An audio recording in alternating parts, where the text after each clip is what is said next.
सूरत इन-नस्र 110 का रिवायती तर्जुमा और साइंसी यानी इल्मी तर्जुमा। मौरूसी रिवायती तर्जुमे की एक मिसाल।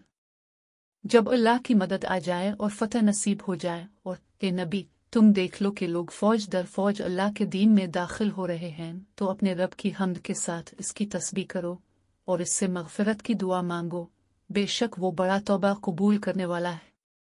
अज़-मौदूदी। और अब साइंसी यानी इल्मी तर्जुमा। إذا جاء نصر الله والفتح जब अल्लाह की मदद आ गई और बड़ी फतह हासिल हो चुकी ورأيت الناس يدخلون في دين الله أفواجا और तुमने ये भी देख लिया कि लोग कसीर तादाद में अल्लाह के ज़ाब्तान हयात में दाखिल हो रहे हैं।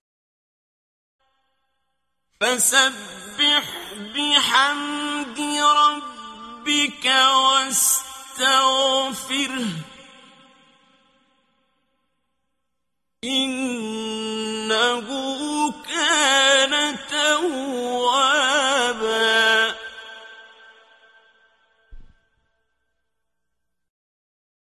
तो अब मुआशरे में अपने परवरदिगार की हम्द व सताइश आम करने के लिए तमाम वसाइल के साथ जिदोजहद में लग जाओ और उसी से सामान हिफाजत तलब करते रहो।